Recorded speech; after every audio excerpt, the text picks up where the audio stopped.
આપ જોઈ રહ્યા છો અમારી યુટ્યુબ ચેનલ ધાર્મિક કથાઓમાં આપ સૌનું હાર્દિક સ્વાગત છે।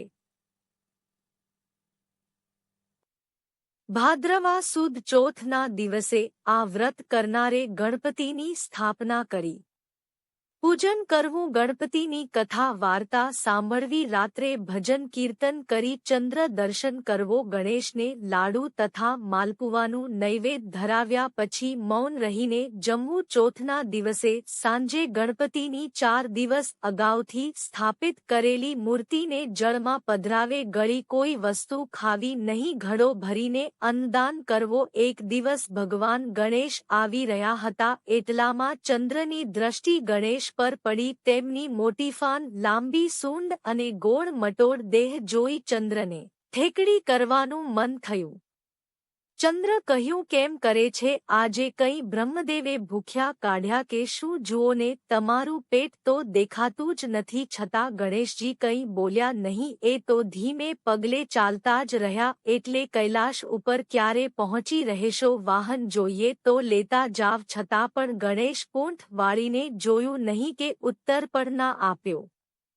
ફરીથી શું રૂપ કર્યું છે કહી પડ્યો। અત્યાર સુધી ચૂપ રહેલા ગળે ચંદ્રનું અભિમાન સહન કરી શકે નહીં। ચંદ્રના આવા તિરસ્કાર યુગ અને અપમાનજનક શબ્દોથી તેમની આંખોમાં રતાશ તરી આવે તેવું ગંભીર શબ્દોમાં બોલ્યા। ચંદ્ર તો ખરેખર રૂપાળો છે, પણ એનો અર્થ એ નથી કે પોતાના રૂપના અભિમાનમાં આજે તે મારી ઠેકડી કરી છે। તેના ફળ રૂપે વધુ નહીં, પણ તને એટલો જ શ્રાપ આપો છો કે આજથી કોઈ તારું મુખ નહીં જુએ, અને જે જોશે તેના ઉપર અનેક પ્રકારના ખોટા આવી પડશે। તેના બધા કામોમાં અંધારા સંકટો આવશે। આટલું બોલી ગણેશ પોતાની મંદ ગતિ પ્રમાણે હળવે પગલે ચાલતા થયા। બધે એક જ વાત રહેવા લાગી કે જે ચંદ્રને જોશે તેના ઉપર અંધારા સંકટો આવશે। બધા દેવો બ્રહ્માજી પાસે ગયા અને ગણેશજીના શ્રાપની વાત કરી કે વિષ્ણુ કોઈ સમર્થ નથી, તમે બધા ગણેશજી પાસે જાવ અને તેમને પ્રસન્ન કરો, તેઓ ઉદાર હોવાથી પ્રસન્ન થઈ ચંદ્રને શ્રાપ મુક્ત કરશે। પરંતુ પહેલા તમે મહાદેવજી પાસે જાવ અને ગણેશજીને પ્રસન્ન કરવાનો માર્ગ પૂછો। દેવો મહાદેવજી પાસે ગયા અને બોલ્યા, હે મહાદેવ, કયા ઉપાયથી પ્રસન્ન થાય એ અમને કહો। મહાદેવજી બોલ્યા, ભાદરવાની અજવાળી એકમથી ચોથ સુધીમાં સારો દાડો જોઈ ગણપતિની સ્થાપના કરી, તેમનું ભોજન કરવું, ભજન કીર્તન ગીત સંગીત દ્વારા ઉત્સવ ઉજવવો અને અજવાળી ચોથા દિવસે ગણપતિનું પૂજન કરી માલપુવા લાડુનું નૈવેદ્ય ધરાવો।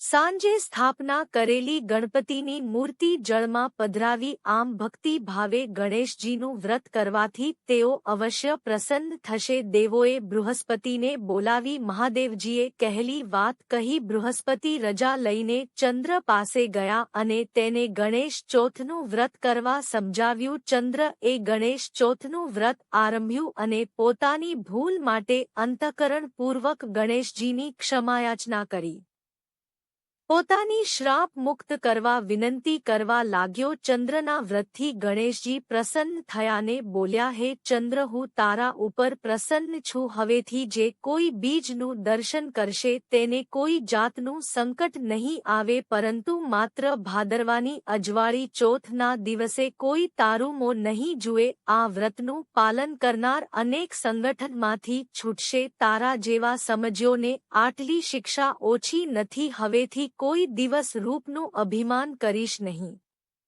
જો તમને આ વિડિયો ગમો હોય તો લાઈક કરો, શેર કરો અને અમારી ચેનલને સબસ્ક્રાઇબ કરો।